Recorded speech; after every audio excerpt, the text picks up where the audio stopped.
al circular corriente,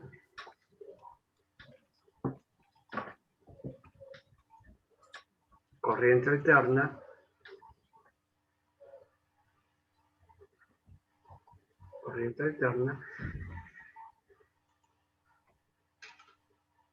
se genera una fuerza electromotriz autoinducida.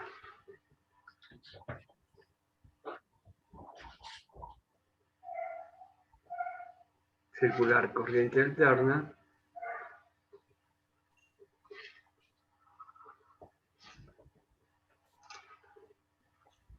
aparece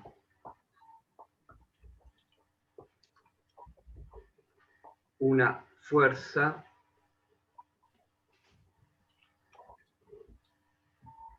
electromotriz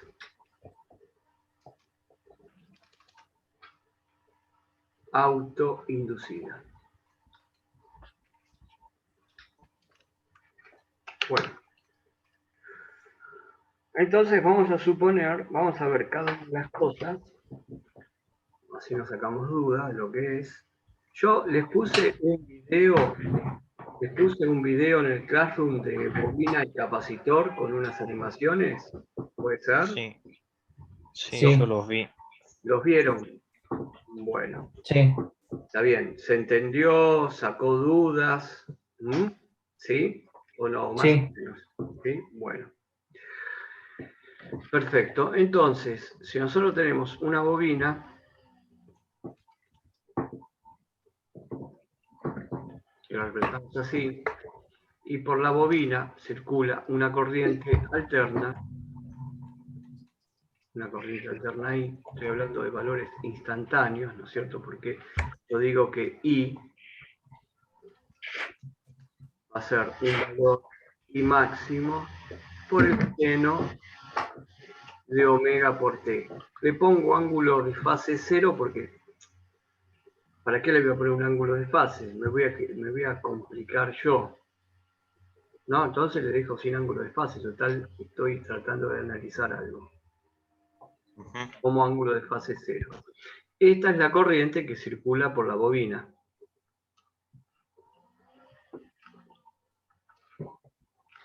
Esta es la corriente que yo supongo que circula por la bobina.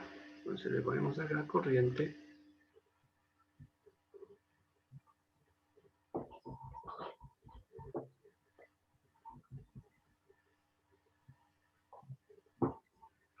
Por L, la bobina, que tiene un valor en henrios. La unidad de L es en henrios.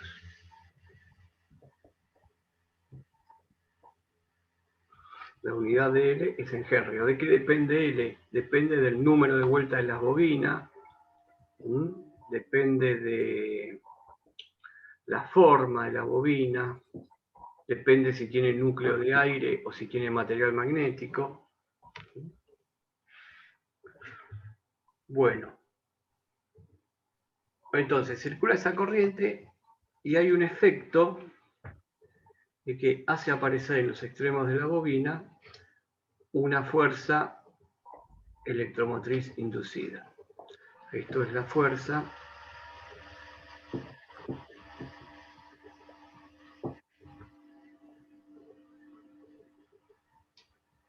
autoinducida. Autoinducida porque se induce, la misma bobina la induce.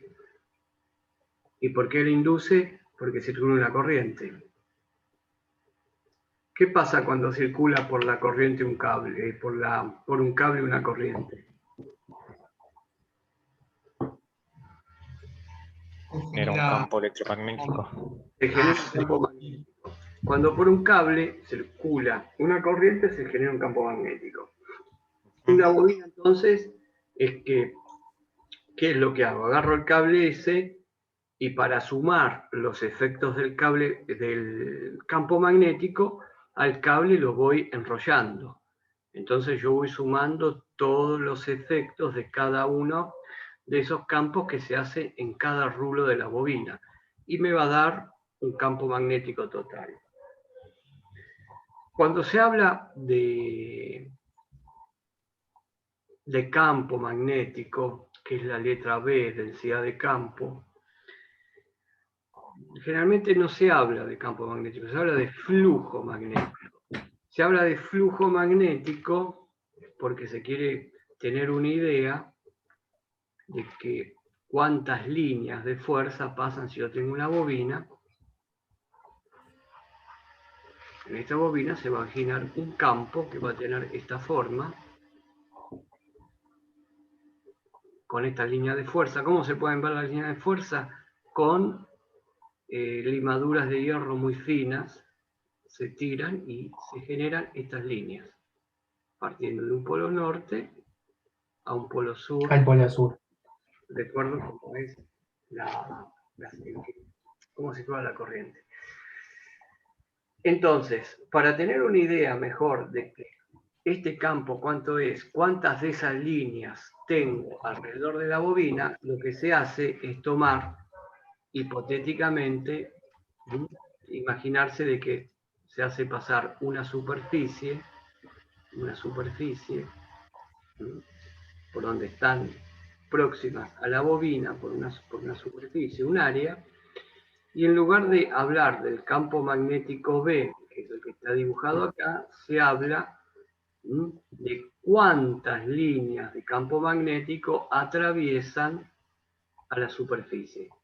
¿Cuántas hay en determinada superficie? Por lo tanto, se habla de flujo magnético.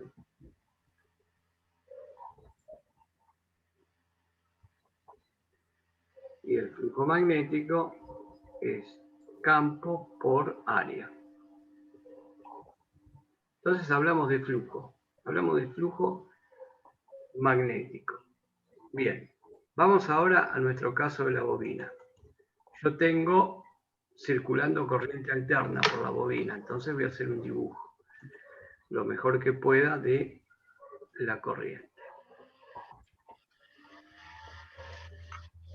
Está circulando por ahí.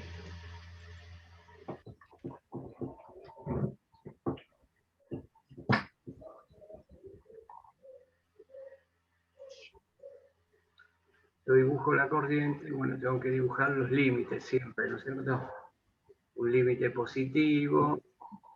Sí, un límite negativo. Un límite negativo, que son los valores máximos de esa expresión que yo tengo dibujada ahí, que tengo escrita arriba. Ya vamos con esto. Acá, ¿qué voy a poner? Acá pongo la corriente. ¿No? La corriente.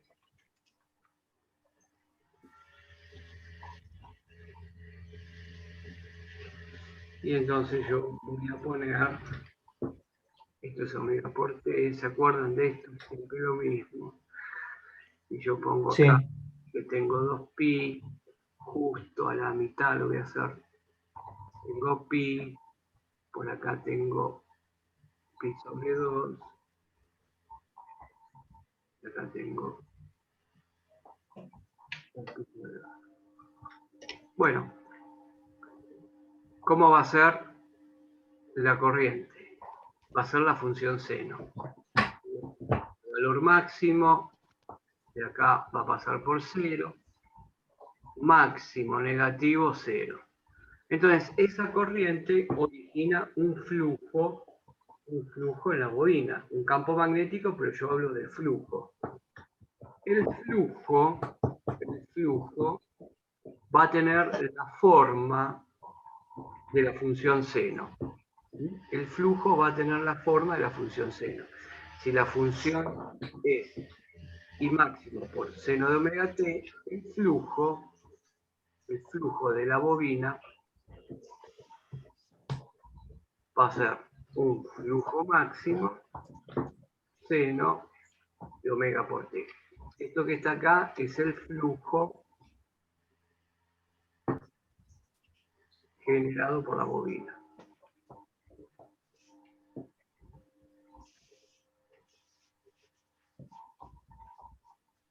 Si lo represento, ustedes vean de que están en fase. Si lo represento, están en fase. Entonces lo voy a dibujar. y lo voy a dibujar con un valor mayor, ¿no? Ya voy a suponer que por acá va a estar el máximo, por acá va a estar el otro, y voy a dibujar el flujo que va a seguir a la corriente.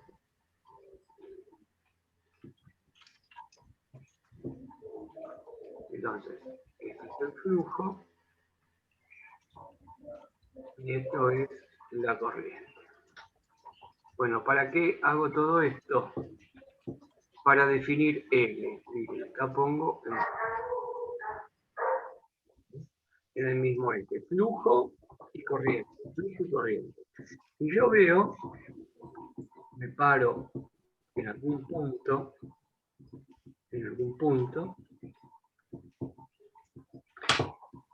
para este punto que me paré,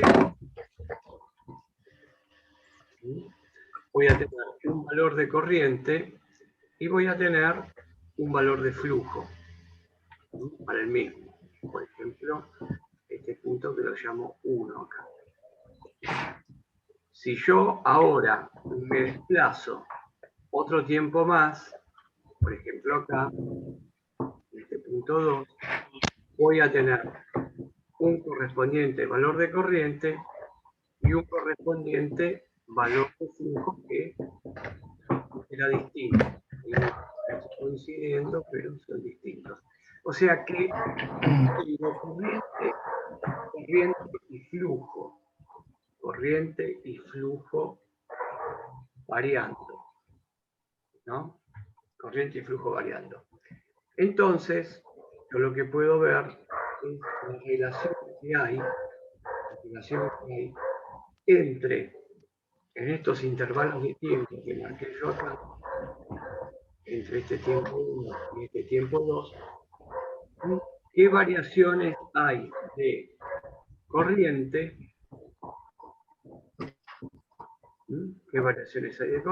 y qué variaciones hay de flujo. Guardan una cierta proporción. Entonces yo puedo escribir en el intervalo de abajo de tiempo,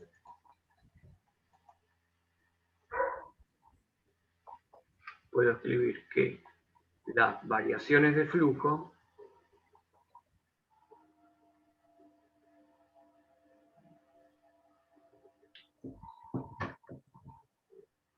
van a ser proporcionales a las variaciones de la corriente.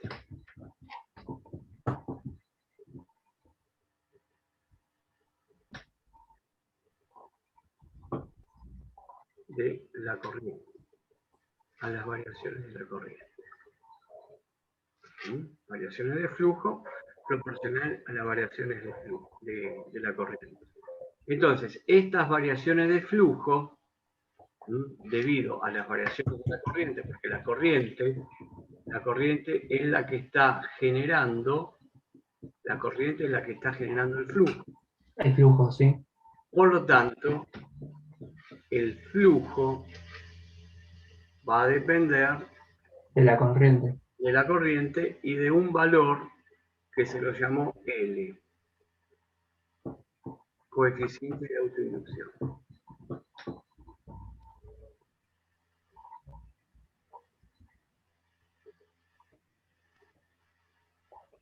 Que están relacionados. Si yo tengo la misma corriente, pero tengo una bobina distinta, el flujo va a ser distinto, porque depende del valor de la bobina. Por lo tanto, lo que nosotros conocemos como L,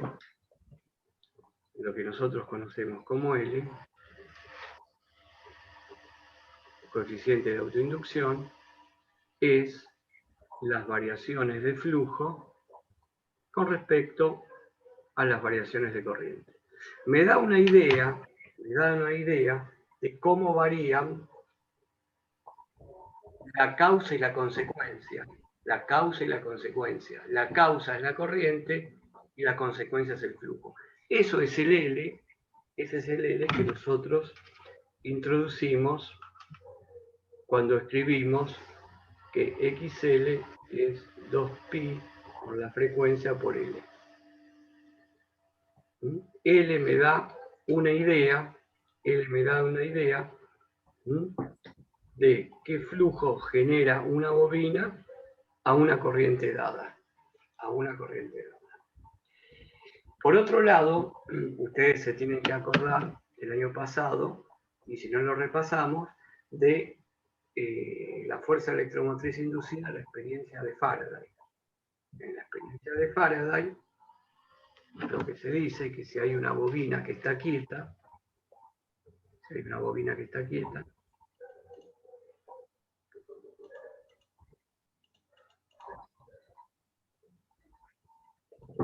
lo hacemos con corriente continua, lo hago acá al costado, agarro una batería, coloco una bobina, entra a circular una corriente, pero el flujo en esta bobina es constante, no varía con el tiempo. ¿Por qué? Porque es continua. Sí. Yo tomo otra bobina, ¿se acuerdan la experiencia de Faraday? Tomo otra bobina, y a esa otra bobina se le conectaba un instrumento de medición como un galvanómetro y se cerraba el circuito. Lo que hizo Faraday fue acercar y alejar la bobina.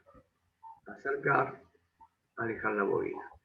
Entonces, lo que estaba haciendo él físicamente de acercar, alejar la bobina, acercar, alejar la bobina, es lo que hace la corriente alterna. La corriente alterna, en función del tiempo, está variando la corriente. Por eso aparece una fuerza electromotriz autoinducida, porque aparece, se da ese fenómeno físico que al estar ese flujo variando en el tiempo, la sinusoide verde, en los extremos de la bobina va a aparecer una fuerza electromotriz inducida. Esa fuerza electromotriz inducida, o autoinducida en este caso, fuerza electromotriz autoinducida,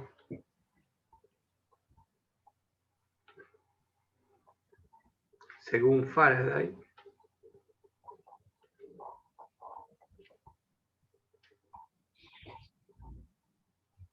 la ley de Faraday será E sub V las variaciones de flujo con respecto a las variaciones de tiempo. Miren, no uso los términos diferenciales, digo variaciones, es lo mismo. Si yo aplico el límite cuando el tiempo tiende a cero, como arriba, en la ecuación donde tengo incrementos de flujo, incrementos de corriente, si aplico el límite cuando esos incrementos de corriente tienden a cero, es la definición de derivada. Pero para el análisis me sirve porque yo digo que son variaciones de flujo con respecto al tiempo. ¿Y quién provoca esta fuerza electromotriz? La corriente. Por lo tanto, esta fuerza electromotriz en la ley de Faraday tiene un signo negativo. Y este signo negativo significa que se opone a las causas que la provocan. Y también nos faltaría averiguar ahí el número de vueltas. Vamos Sí. ya más algo más. No, le podemos poner. Porque esto sería para una espira. Si yo tengo una bobina de n espiras, lo multiplico por n. Ok. Eso se calcula con una bobina de... O sea, la N se le agrega cuando ya tenemos una bobina con varias espiras. Claro, si hay una sola espira, No hace falta. Pero para el análisis, ¿no? El análisis lo que pasa es eso. Después, bueno, si tenés 100 espiras, le pones el número de las espiras. Pero esa sería completa. Está bien, ahí está completo con el número de espiras. Por lo tanto,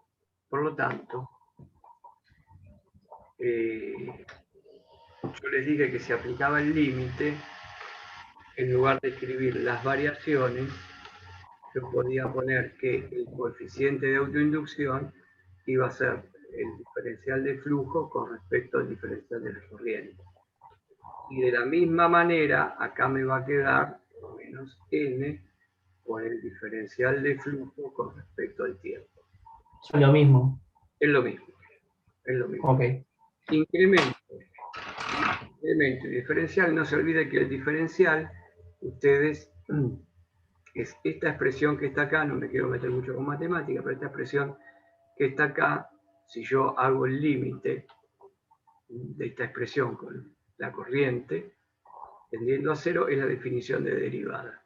Y lo mismo pasa acá abajo. Están en los libros, en todos lados están puestas de esta manera. Sí, yo también lo vi. Lo vi en una página de internet porque esto lo vimos con otra materia ya. Esta fórmula de las variaciones de flujo y eso. Ya lo vieron en máquinas eléctricas, me imagino, ¿no? Sí, lo vimos con Farsi. Sí. Entonces, ya estamos ahí. Miren, yo por un lado tengo que L, entonces L es derivada de phi con respecto a la corriente, y la fuerza esta, autoinducida, es menos n por la derivada del flujo con respecto al tiempo. Vean lo que hago. De este lado, despejo la derivada del flujo y la pongo como L por la derivada de I. Y lo que hago es reemplazar esta diferencial de flujo acá, donde me aparece, claro, porque el flujo es cómo medirlo, ¿no? Entonces estoy tratando de llevar las cosas para poder calcular, para tener flujo en la fuerza electromotriz inducida, tener otro valor que lo puedo medir fácilmente, un amperímetro. Lo puedo ver con un osciloscopio, que es la corriente que circula por la bobina. Entonces, acá ya estamos llegando, todo esto fue como introducción para ponernos en el tema de qué es lo que vamos a hacer.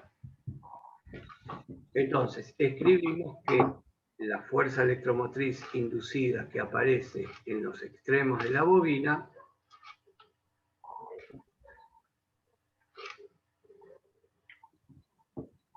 va a ser igual a menos n, bueno, en lugar de diferencial de flujo pongo L, y me queda la derivada de la corriente con respecto al tiempo.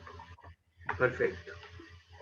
Ya estamos en condiciones, con todo el análisis que hicimos, de ver qué pasa con esta tensión. Esta tensión que está acá es la tensión que está en los extremos de la bobina. Es la tensión que está en los extremos de la bobina. Entonces, yo escribo que E1, empiezo a reemplazar, es menos N por L por la derivada, la corriente la reemplazo, y máximo por el seno de omega t. Todo esto, la derivada con respecto a t. Si nosotros vamos a una tabla de derivadas,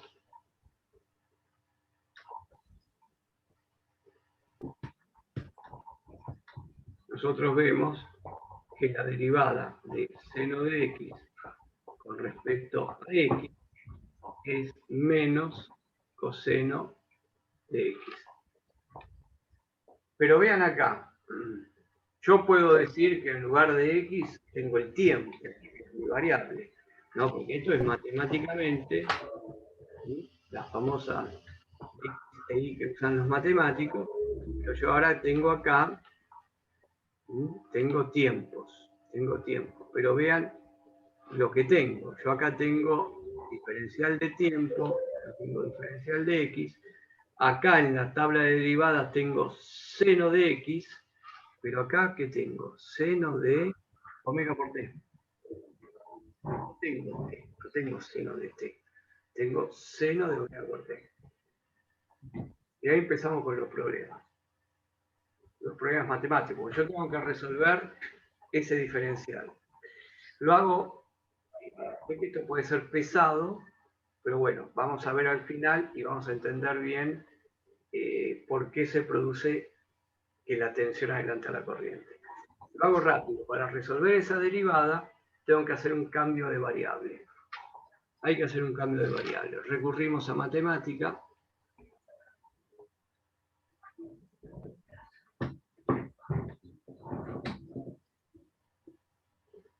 Hacemos cambio de variable.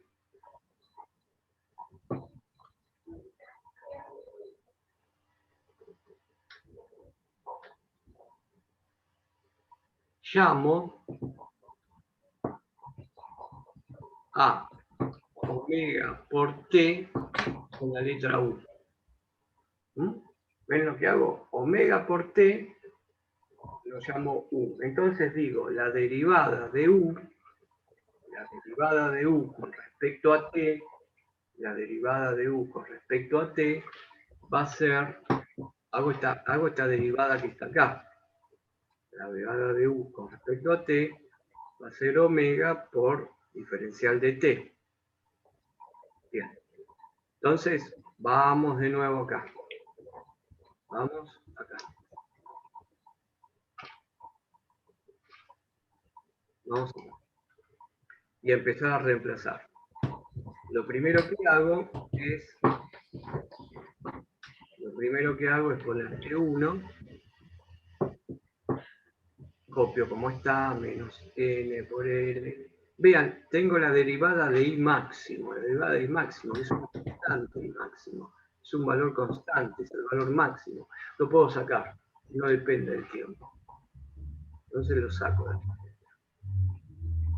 Y entonces me queda seno de omega t con respecto de t. Acá se ve mejor lo que quiero hacer. Entonces reemplazo y me queda menos n por l por I máximo por la derivada del seno, pero ¿qué? Omega t, omega por t le dije que es 1. Bien, dividido, acá tengo diferencial de t. Y acá puedo poner que diferencial de t va a ser diferencial de u sobre omega. Lo reemplazo acá. Ahora sí puedo resolver la derivada, porque la derivada del seno de u con respecto a u es menos coseno de u, por la tabla de derivadas. Entonces miren lo que hago acá. Trabajo con este término que también lo saco afuera, este término de acá. ¿Cómo me quedan? Vean, si aplico la regla de los extremos, este omega, ¿a dónde iría a parar? Iría a parar arriba, ¿no es cierto? Acá. Sí. ¿Lo que estoy haciendo? Perfecto. Entonces me queda que E1, que es esa fuerza electromotriz conocida, es menos N por L por omega por I máximo, N por L por omega por I máximo, por la derivada del seno de U, ahora lo pongo así. La derivada de omega. Menos no, la derivada de u, perdón. de esto por I máximo por menos coseno de U. Menos coseno de U. Reemplazo U por su valor y vean, menos coseno por menos me queda positivo, entonces me queda menos N por L por omega por el coseno, falta el I máximo. Y acá está la explicación. A través de estos cálculos matemáticos que hicimos acá, esto es I máximo por el coseno de omega por t. Ustedes lo que tengo. Tengo I máximo, que es el per, y tengo omega por L Bueno, acá me quedó por n también, que es el número de vueltas. Pero este término que está acá, este término que está acá, es la interpretación que se hizo físicamente de esta parte matemática de llamarla el producto de omega por L. El producto de omega por L. Y darle el valor de ohms para que sea el producto de ohms por ampere me va a dar voltios. De ahí es de donde viene que nosotros usamos XL igual a omega por T. Es de ahí de donde nosotros usamos eso. Y entonces, acá lo que me está dando la función es coseno de omega T. Si yo represento la fuerza electromotriz inducida, voy acá arriba, voy a dibujar esto rápido abajo. Ahí se va a ver. Ay, no.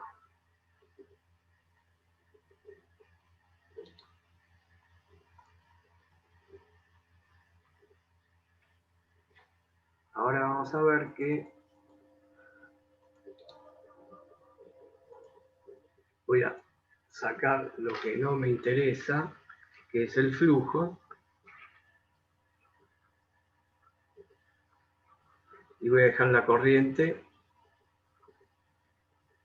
que es la corriente que circula por la bobina, donde yo quiero ver qué pasó con la fuerza electromotriz inducida en los extremos de la bobina. En los extremos de la bobina. Entonces, si acá represento la fuerza electromotriz en los extremos de la bobina, es una función coseno. Entonces la función coseno por acá va a pasar por 0. La voy a dibujar más grande. Acá va a tener su valor máximo. Acá va a pasar por 0 de nuevo. Esto que está acá es la fuerza electromotriz autoinducida, que yo llamo E1, en los extremos de la bobina. Y vean acá, me voy acá al origen, y esta se va a hacer 0 en pi sobre 2. Por lo tanto, de acá se ve muy rápidamente que el ángulo de fase que hay acá es 90 grados. Por lo tanto, de acá está la explicación, y aquí está la explicación porque en una bobina la tensión está adelantando la corriente. Y lo vemos acá en este gráfico. Entonces, vimos por qué físicamente, o sea, la explicación del fenómeno físico, este es un fenómeno físico. La explicación del fenómeno físico la tenemos acá. Usando la ley de Faraday-Lenz y a lo que se le llama el coeficiente de autoinducción. Y después es matemática. Matemática y definir